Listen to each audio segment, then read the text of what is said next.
for July 2024, a 130% increase compared to the same period in 2023. This was revealed by the Apex Bank's Acting Director of Corporate Communications, Mrs. Akama Sidi Ali, stating that the figure represents the highest monthly total inflows on record. She explained that this growth in remittance receipts is attributable to policy measures introduced by the CBN to enhance liquidity in Nigeria's foreign exchange market.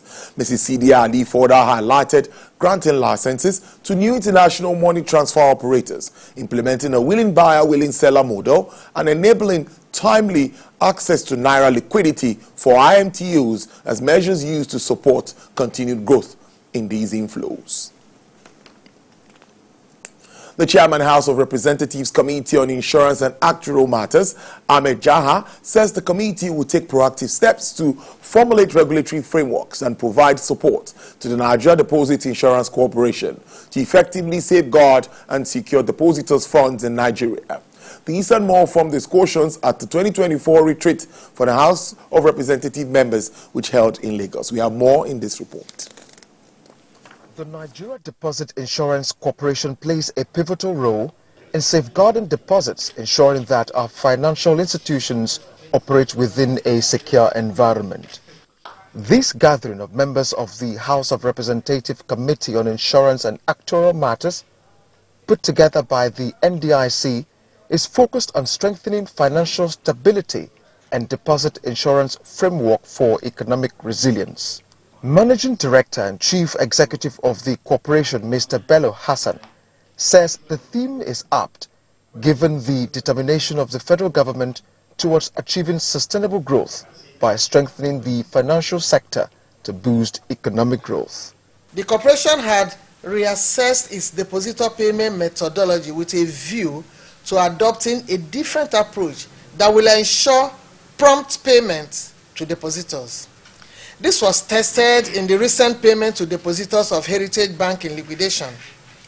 It is instructive to mention that the corporation, using the bank verification number BVN of depositors obtained from Nigeria Interbank Settlement System (NIPS), was able to access alternate accounts of customers and commence payment to depositors within a record time of 4 days. For the chairman of the House Committee, Ahmed Jaha, meetings like this one will help equip members with the knowledge required to contribute meaningfully to the sector's advancement, particularly in ensuring the safety of depositors' funds. When NDIC brought the matter of the issue of expanding the deposit insured deposit coverage from 500,000 to 5 million naira, there was an outcry outside from members of the public that is going to deplete the resources of the corporation, which the management of the NDIC, in their own wisdom, since they are the experts in that field, resisted that particular pressure and did that. Virtually after some days, you realize that we had one giant bank failing, that is Heritage Bank. So there is a need for members of the National Assembly to know much about this kind of processes and the reason why it should be done that way. The retreat ultimately gave insights to fostering collaborations and developing actionable strategies that will strengthen financial stability and enhance the deposit insurance framework in Nigeria. The Executive Secretary of the Nigerian Shippers Council, Mr. Pius Sakuta, is on a tour of facilities in the Northwest. He had key discussions with the Kaduna Shippers Association and the management of the Kaduna Inland Dry Port. TVC News Senior Business Correspondent Ifunaya Eze reports. In a meeting with the Kaduna Shippers Association, concerns were raised about the challenges faced by the Kaduna Inland Dry Port, particularly the need for better rail infrastructure. The group also called for a one-stop shop for exports. What we have been paying for transporting goods from Lagos to Kaduna here, it has been very outrageous. And by the time we factor it to the goods, it is affecting the cost of the goods here.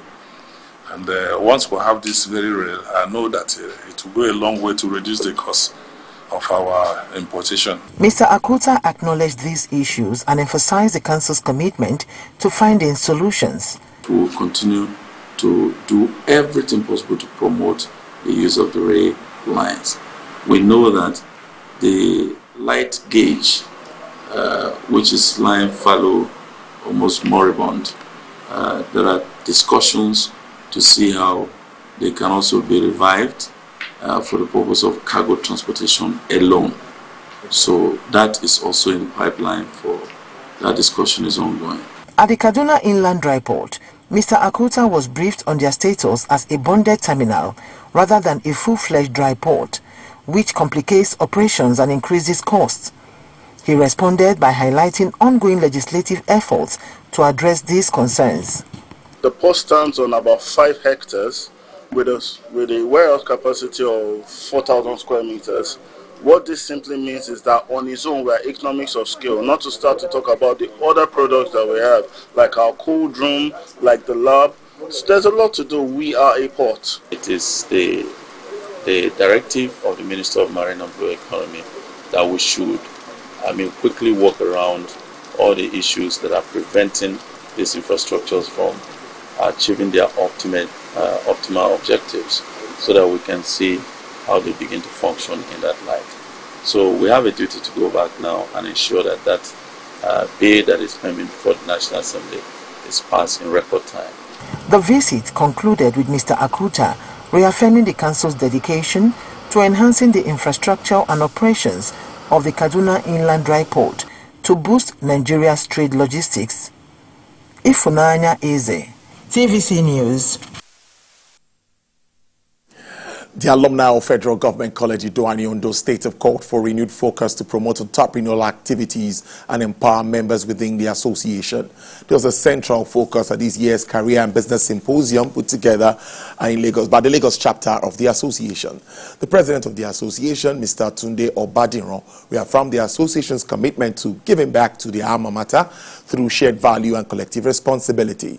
Members were equipped with essential skills and knowledge to become successful and impactful entrepreneurs. As part of the activities lined up for the symposium, a pitch session was held to showcase innovative ideas, and winners were awarded grants.